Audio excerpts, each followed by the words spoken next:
Bromo Seltzer presents The Adventures of Ellery Queen.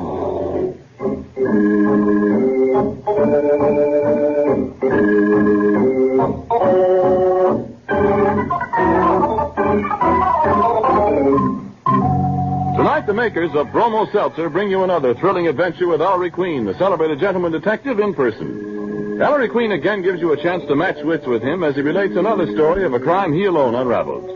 Then, at the point where he was able to solve the mystery, he stops the play, gives you a chance to guess the criminal's name. In the studio tonight, we have as our guests Ken Sears, New York Yankee catcher, and Art Flynn, business editor of the weekly newspaper Sporting News.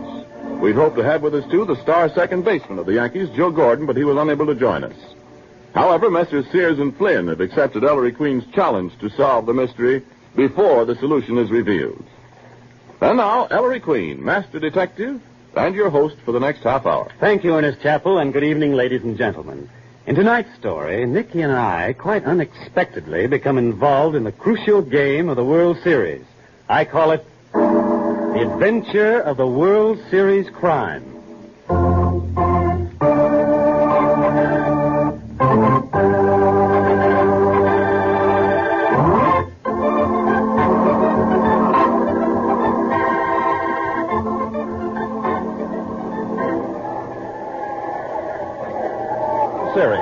You all know what's happened. The Eagles won the first 3 games. Then the Larks came back to take the 4th and 5th games, and now the Larks are leading in the 6th game 3-2. Here's the pitch. Ball 4. That's a walk for Henderson. Fills the bases for the Eagles. 2 out. We'll see now. Oh, here's the great Sparks himself coming to bat. Now let's see. A hit will score 2 runs. The Eagles will win 4-3, and the World Series will be over. But if the Larks can stop Sparky again, the series will be all tied at 3 games apiece, and the payoff game tomorrow, there it is, strike 1, Sparky. You know, everybody's asking what's happened to Sparky. Champion batter of the major leagues, he was an Arkansas tornado in the first 3 series games, hit over 500, won the first 3 games for the Eagles almost single-handed, and then he folded. Here's the pitch, strike 2. Strike 2. Now, Sparky didn't get a hit in the 4th game or the 5th. And today, in 3 official tries, the great Sparks has popped up once and struck out twice with men in scoring positions. There it is. Ball 1. That's 1 and 2 on Sparky.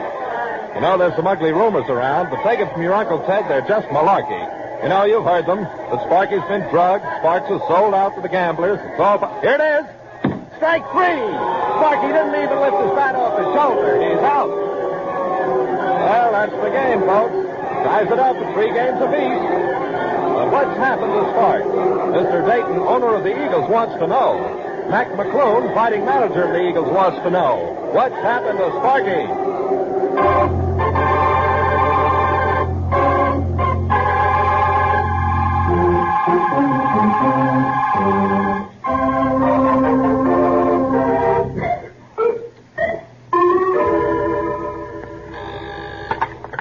Yeah. No. Just a minute. Mr. Dayton's private office. What? No. Say, listen, Weisenheimer, I'll give it to you in plain English. There ain't no more tickets. Oh. Hello, Mr. McClune. The boss in, Susie? Yeah, he's waiting for you. Say, Mr. McClune, I want to tip you off. The boss said me and the boyfriend could see today's game from his box, and, well, you know what that means. Yeah. As usual, Dayton's ducking out in a pinch. Yeah, well, the rest of us still think you can lick them bums, Mr. McClune. Thanks, Susie. You want to see me, Mr. Dayton? Oh, come in, Mac. Yeah. Mac, I am leaving you in complete charge. Going away today, Mr. Dayton? I notice you have your golf clubs already. Yes, I'm running up to the country club. I couldn't stand the strain of the final game, Mac. My heart, you know. Yeah. Go ahead. I'll phone you the result. Well, it's not as if I were running out on you or the team, Mac. Of course not, Mr. Dayton. You'll bench Sparks, of course. Thought you were leaving me in charge. But, my dear McClune, he's had half a dozen chances to win the series in the last 3 games. And what's he done? If Sparky goes, I go. Oh, he couldn't bat a ball with a coal shovel. Bat a ball. Bat. Oh, what a fool I've been. Of course, the bat. What are you raving about, Mac? Look, Mr. Dayton, if your heart can stand the strain of making one phone call before you go out to play golf, just one, mind you, we can still win this series. A phone call? I want a detective. Pay any fee he asks, but have him here in 15 minutes. A detective? What detective, Mac? The best in the world, Mr. Dayton. If there's one man can save this World Series for us, it's Ellery Queen.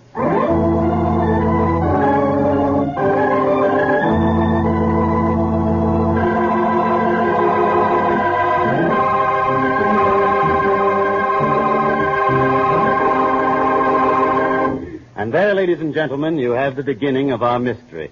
We'll be back in just a moment to tell you more. But first, Ernest Chappell. You know, nobody minds hard work these days because we're working for victory.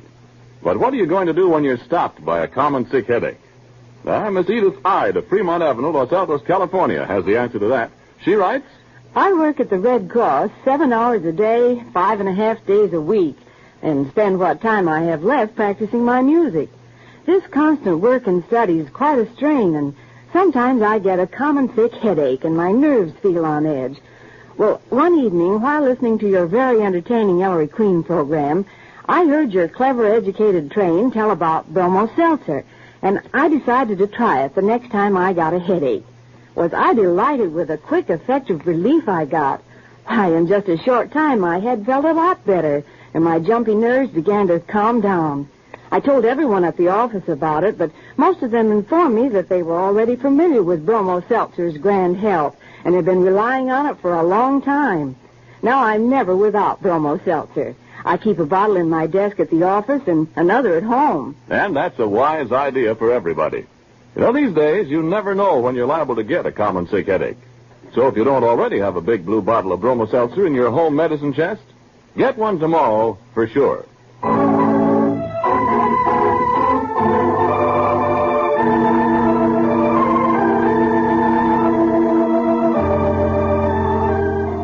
And now back to our mystery. In answer to Mac McClune's phone call, Ellery, Nicky, the inspector, and Sergeant Veely have just arrived.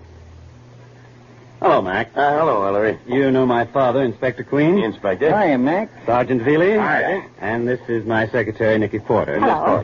When they heard you wanted me on a case, Mac, I couldn't shake 'em off. Is there anything we can do to help the Eagles win, Mac? Thanks, Inspector Queen. We're Eagle fans, all of us. We need 'em all, Miss Porter. I got a weak salary on the Eagles, Mac. You and a flock of others, Sergeant. Where's Mr. Dayton? In a place where he won't bother us. Ellery, if you can solve a mystery in 3 hours, we've still got a chance to win. If you can't... Doesn't sound like Mac McClune talking. 3 hours. Give me the facts. Well, Ellery, you know ball players. They're all kind of superstitious. Yeah, remember how Babe Ruth always touched second base on his way in from right field at the end of every inning? Sparky's worse, Sergeant. He's got a pet bat. You mean Ellery's got to find one of those nasty things that fly around at night? Mac's a baseball manager, Nicky, not a zookeeper. He means a baseball bat. Go on, Mac. Well, Ellery, with that pet bat of his, Sparky's the greatest hitter in the game today. Without it, he's just a bum, huh? Hold it, Sergeant. Mac, what happened to Spark's bat and when? Well, the morning after the third game, Sparky told me about it, but it went clean out of my head. Somebody stole his bat. Aha. If Sparky gets back his bat, you think he'll snap out of a slump, Mac? Inspector, I'll eat your badge in the Lark's dugout if he don't. Ellery's been asked to find stolen jewels, stolen documents, but a stolen baseball bat. Quiet, Nicky. Mac, was the bat stolen from the clubhouse? No, Ellery. Sparky was so nervous about it, he wouldn't leave it in the regular bat rack. He took it home with him. Where does he live? Well, Sparky got married just before the series. You mean the World Series is Sparky's honeymoon? Sort of, Miss Porter. So, Mr. Dayton gives Sparky and Lily, that's Sparky's wife, the use of his apartment during the series. They've been living there. What are we waiting for? Let's go.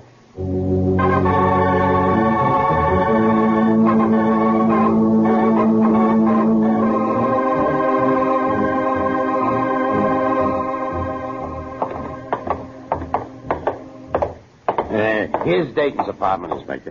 Okay, Mac.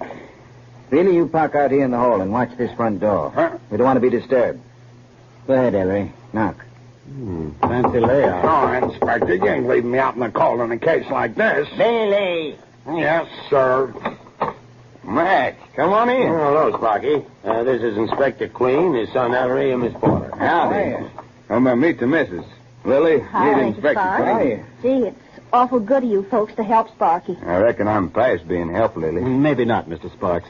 When did you first discover your bat was stolen? Well, Mr. Queen, I always put the bat in the hall closet there. The first thing I woke up the morning of the fourth game, I looked in the closet, and Uncle Sam, that's my pet name for the bat, you see. Sparky calls everything we own by a pet name, Mr. Queen. There's a skunk back home that bothers the chickens. Sparky calls him Hitler. I'm beginning to like you, Sparky. The bat was missing, Sparky, when you first looked in the closet that morning? No, Inspector. That time Uncle Sam's standing there all right. But then all that morning we have visitors, and when they go away and Lily and me get ready to mosey over to the ballpark, why, I open the closet door and Uncle Sam's gone. How many visitors did you have? Wasn't it 3, Lily? Oh, 4, Sparky. 4 visitors. Well, that means one of them must be the thief. I reckon so, Miss Porter. I wasn't counting Mr. Dayton, Lily. He's not exactly a visitor, this apartment being his'n. Oh, Mr. Dayton come first. He forgot to take his golf bag with him when he gave up this apartment. So he comes to pick it up. Tell Mr. Queen who the other 3 were, Sparky. Okay, Mac. First there was Pagoli. Pagoli? The big-time gambler? I smell a rat. And what did Mr. Pagoli want? Well, it's sort of personal. Oh, now, Sparky, you mustn't hold anything back if you want Mr. Queen to help. Lily's right, Sparky. Well, Mac, Now, I look don't here, know. Ellery. Sparky's the idol of sports fans all over the country, and he deserves to be. He sets a good example for the kids. Don't drink, don't smoke, a square shooter, but he's got one weakness that's going to get him in a heap of trouble. It already has. I know. I read about it in the papers. Well, that's where Pagoli fits. Gambling. Looks that way, Dad. The commissioner had you on the carpet about it, didn't he, Sparky? Yeah, Inspector. But Sparky won't listen. He wastes most of his dough paying off. Oh, gee, I've tried so hard to make him stop. I even refused to marry him until he promised to quit. Only he didn't quit. I reckon you'll have to excuse me. Lily. Be a good girl, Nicky, and keep Mrs. Sparks company in the next room. All right, Ellery. So you owe Pagoli money, Sparky, and he came here yesterday morning to collect, When you start talking about gambling, Sparky shuts up like a clam. Guess who's outside asking to see Sparky, Ellery? Speak of the devil, Sergeant. Huh? A big shot Pagoli. Bring him in, Veely. All right, Inspector. Step into the parlor, Mr. Fly. Be careful with your hands, you. Yeah. Oh, I beg your pardon, Mr. Sparks. I come back tomorrow, eh? Well, now, I don't know. Might be too late, Pagoli. Inspector Queen, I not see you at first. In an umpire's eye, you'll not see him. Be careful how you talk, Mr. Veely. Sergeant Veely to you, pig. My business with Mr. Sparks, it can wait. I go now. Oh, wait, Mr. Pagoli. What do you want? Well, seeing how things are, maybe I better tell the truth. The truth? You told me Pagoli came to see you the other day about the money you owe him, Sparks. Well, I didn't want to worry you, Mac. Mr. Pagoli here, take care of what you spill, Hick. He was willing to forget my IOUs if... Mr. Sparks, I warn you. If what? If I threw the series, Mr. Queen. So that's it, Pagoli, you dirty backstabber. You shot that right, Pagoli. Oh, it's dropped. Now I'll give you a demonstration of the famous Veely. Say, Uncle. That's better. Fireworks over? Now, Mr. Pagoli, did you have any bundles or packages with you when you visited this apartment the other day? All of a sudden, I'll talk English, huh? No, he didn't have, Mr. Queen. You're sure, Sparky? Did he wear a topcoat? No, sir. Okay. Let him out, Veely. Put a tail on him, though. I think we'll be seeing more of Mr. Pig. Come on, pig. Back to your style. Sparky, who were the other 2 visitors you had? Who came after Pagoli? After Mr. Pagoli comes Collins. Collins. Manager of the Larks? Yep, and after Collins comes Buck Fisher. Fisher's the first baseman on your own team, Mac, isn't he? Yeah. Sparky beat Buck out of the batting championship by 3 points. Less than 2 hours left. Time's running out. Dad, you and Mac tackle manager Collins of the Larks. Nicky and I will call on the vanquished Eagle batsman Buck Fisher. You'll find both of them at the stadium now, Ellery. Good. That saves us time. Dad, we check with each other at the stadium. Sparks can give us the other details on the way over. Hurry.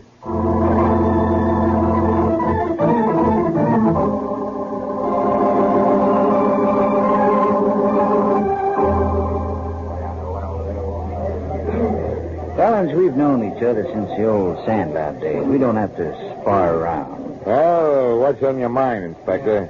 Collins, why did you, the manager of the opposition team, drop in to see Sparks, the star batter of Mac's team, during the World Series? It's your little idea, Mac? Trying to frame me just before the start of the last game? You know me better than that, Collins. Okay. Inspector, I ran up to see Sparky about our bet. What bet? $2,000, even money on a World Series winner. Sparky bet his team to win, Collins? That's a hot one. Did you ever hear of Sparky betting against himself? Sure, he bet on his team. With his team taking the first 3 games, I thought Sparky might be willing to raise the ante. At big odds, of course. But no soap. Sparky said no? He was willing, Mac, but his wife said nix. Collins, were you wearing a top coat that morning? Who, me? A top coat in this weather? Did you have any bundles with you? Criminy, no. Say, what's this all about anyway? Forget it. Come on, let's go, Mac. Just a minute, Inspector. Collins, Yeah, Mac? who you pitching today? See tonight's paper.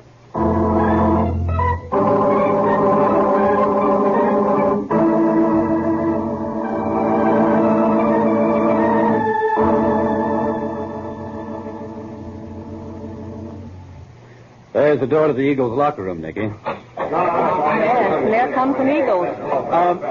Excuse me, are you Buck Fisher? Yeah? See you out in the field, fellas. Who are you? What? Don't you know Ellery Queen? Never heard of him, lady. Hey, you're not the new sports writer for the Herald, are you? Strike. No, Fisher, I'm a detective. Detective. What goes? A few simple questions, Mr. Fisher. Why did you pay a visit to Sparks the morning of the 4th game? Well, Sparky and I had a bet all season on who'd wind up with the best batting average. Sparky won by 3 points. 10 is Hyde. And I saw him do it. Made 5 hits in the last game of the season. So what? So, why'd you drop in to see Sparky that morning, Fisher? Oh, we had another bet. Who'd get the most hits in the series? Sparky hit like a house afire the first 3 games, but I figured he'd fold. So that morning I comes up and I says, Sparky, how about doubling the bet? Did he, Fisher? He says yes, but his wife says no. So what's the matter, Sparky? Cold feet? Well, Sparky says okay. Yeah, then his wife starts the waterwork, so I beat it. But the double bet's on. Oh, there's a signal for batting practice. I gotta go out and cloud a couple. Oh, Mr. Fisher, Yeah? did you wear a top coat that morning or carry any packages? What? No. Miss Porter, why did you ask Fisher those last 2 questions? If you can ask him of Pagoli, Mr. Queen, I can ask him of Fisher. That's what I thought. Come on, Miss Copycat. Let's find Dad.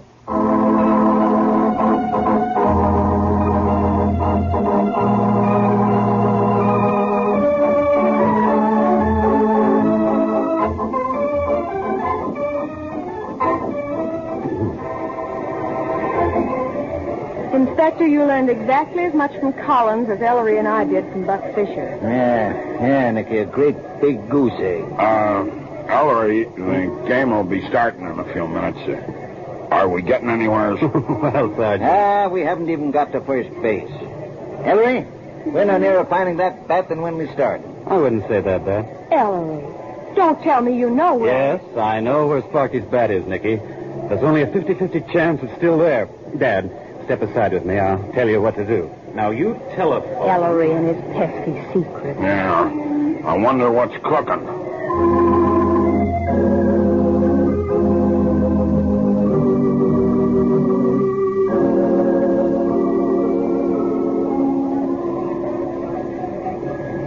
Nearly 2 hours since Dad made that phone call, Nicky, and no sign of anybody. You wear out the sidewalk, Ellery. 2 hours waiting at the ball player's entrance, and we could have been inside with Dad and Veely watching the game. Dad, what inning is it? Last of the ninth, son. What's the score now, Sergeant? Still the same, Miss Porter. 1-0 favor of the Larks. Oh, give up, Ellery. It's too late now. You must have been wrong this time. Nicky, I tell you I wasn't wrong. I couldn't have been. How can I go in there and face Mac McClune without that pet bat of Sparky? Well, you can't do the impossible, Ellery. He gave you only a few hours. What's that? Nicky, this is it. What, a police car? But Ellery... You Ellery Queen? Yes? Here it is. The bat.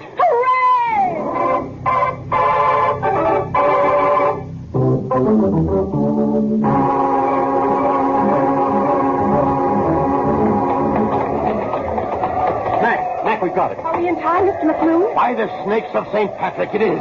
It's Sparky's bat. Hey, Sparks! Floyd, call Sparky back. He's on his way to the plate. Right.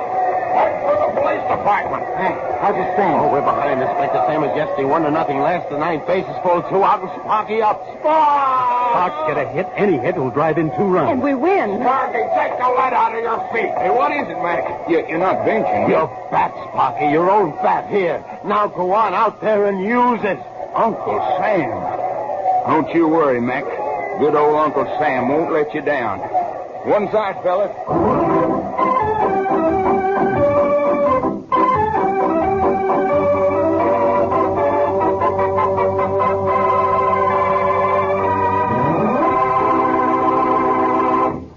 And there, ladies and gentlemen, you have the mystery and, I hope, a solution as well. Nicky, will you be good enough to introduce our guest armchair detectives for this evening?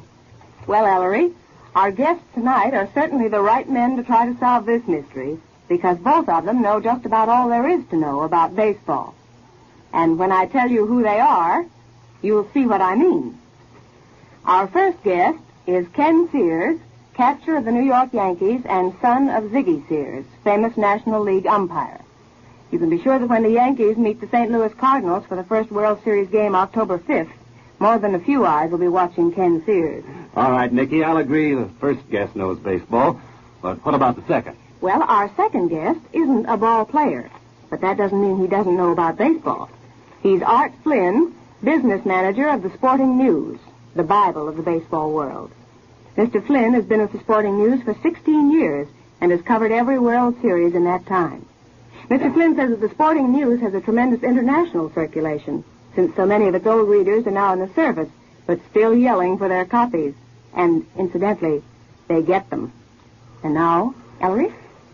Mr. Sears, I have 2 questions for you this evening. Number 1, where did I find Sparky's bat? And 2, who stole it? Well, Mr. Queen, I believe you found that bat in Mr. Dayton's golf bag. Mr. Dayton's golf bag. And how did it get there? Well, I believe Mr. Dayton visited Sparky's apartment that morning, and I believe he stole that bat and went out to the golf course to play golf and missed that last game of the World Series. Mm-hmm. Thank you very much, Mr. Sears.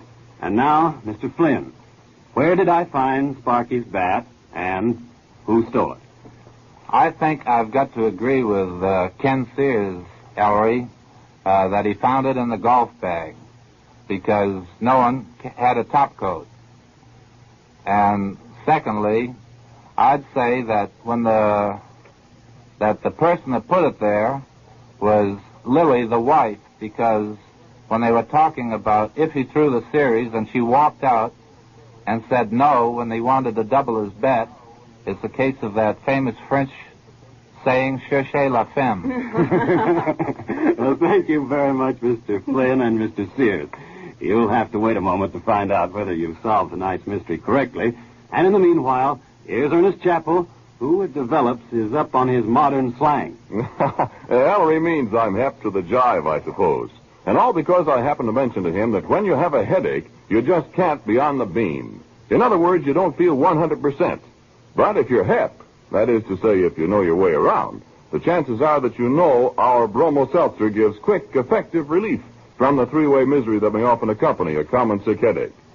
Yes, Bromo Seltzer acts 3 ways, on head, nerves, and stomach. Try Bromo Seltzer the next time you have a common sick headache. See how quickly it has you cooking with gas. Or, as we old fogies say, feeling more like your old self again.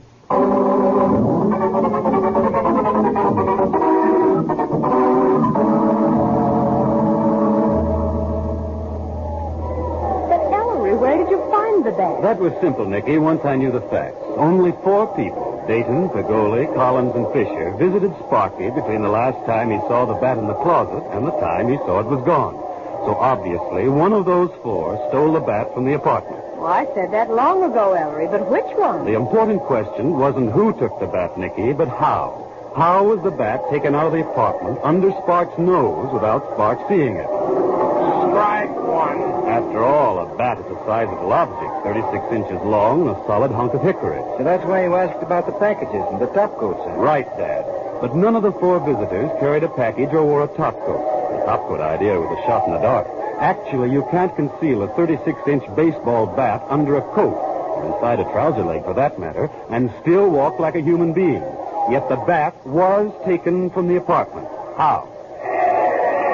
Ball one. There was one article taken out of that apartment that was big enough to conceal a 36-inch baseball bat. But Sparks said nothing went outside. Wrong, Dad.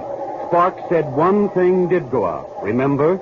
Dayton's golf bag. Dayton, the owner of the Eagles, the one who lent the Sparks' his apartment? That's right. Dayton came back for his golf bag, Sparky said. And with the top zippered over, it'd hold a baseball bat and not be seen. No, strike two. Now, either Dayton put the bat in his golf bag or someone else did. If Dayton were the thief, the first thing he'd do once he was out of the hotel was get rid of the bat. But if someone else put the bat into Dayton's bag and Dayton hadn't yet looked inside, the bat would still be there. So, Nicky, Ellery told me to phone the chief of police nearest to Dayton's country club. Chief rushed to the club, found Dayton's bag still unopened, and the bat inside. So Mr. Dayton can't be the thief. And there's ball two. Then who stole the bat? Who did it? Well, who hid it in Dayton's golf bag? Well, who was in the apartment when Dayton took away his bag? Not Pagoli, not Collins, nor Fisher. None of them had arrived yet. Only two people were there besides Dayton, Sparks and his wife. Did Sparky steal his own bat? Would he deliberately get rid of the one thing he needed most to win his bet? No. Couldn't be Sparks. Then it must be... You mean his own wife? Mrs. Sparks stole that bat? She's the only one left, so Sparky's wife must be the thief. Ball three, Maestro. For Pete's sake, Ellery, why? Mrs. Sparks, Yes, Mr. Queen. will you come here, please? You were wanting me, Mr. Queen. You've heard what I just said. Mrs. Sparks. Lily, why did you do it? Oh, gee, I thought if Sparky lost his pet bat, he'd lose his bets, and Collins and Fisher and Pagoli and all the others. I thought that would cure him. But I didn't realize what it would mean to Mac and to Sparky's teammates and all the fans. I was scared to admit it. Doggone it, a foul. Ellery, do we have to tell Sparky? If everything comes out all right, I don't see why, Nicky. Oh, you're a darling.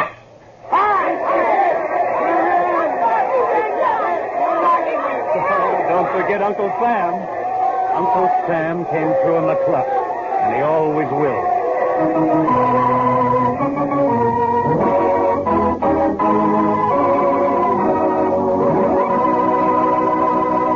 And there, ladies and gentlemen, you have the solution to the mystery. I want to thank Mr. Sears and Mr. Flynn for appearing as guest armchair detectives this evening. We want especially to compliment Mr. Flynn on his skill in solving the crime. We have for both Mr. Sears and Mr. Flynn a personal gift from Bromo Seltzer, also an autographed copy of my latest mystery anthology, The Female of the Species, and a subscription to Ellery Queen's Mystery Magazine. In just a minute, Ellery will be back to tell you about next week's mystery. Meanwhile, here's a friendly tip from an old pal, our famous talking Bromo Seltzer train. Fight, headache, three ways. Bromo Seltzer, Bromo Seltzer, Bromo Seltzer, Bromo Seltzer. Why, yes, fight headaches 3 ways with Bromo Seltzer. You see, common sick headaches may often affect you 3 ways. Pounding head, nerves that jingle, jangle, jingle, and upset stomach. So it seems sensible to take Bromo Seltzer, which is scientifically designed to fight all 3. Yes, Bromo Seltzer gives quick relief from that pain in your head. Bromo Seltzer helps calm jumpy nerves. Bromo Seltzer helps settle upset stomach. Now you can take Bromo Seltzer while it's still fizzing or after it settles down. Use it only as directed on the label. For frequent or recurring headaches, see your doctor. When it's a common sick headache that has you feeling miserable, let our talking train tell you how to lick it. Fight, headache, three ways.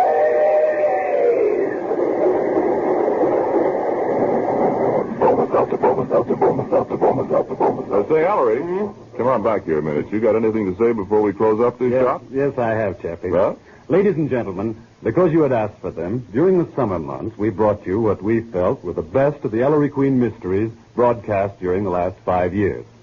Tonight's story marks the end of these command performances.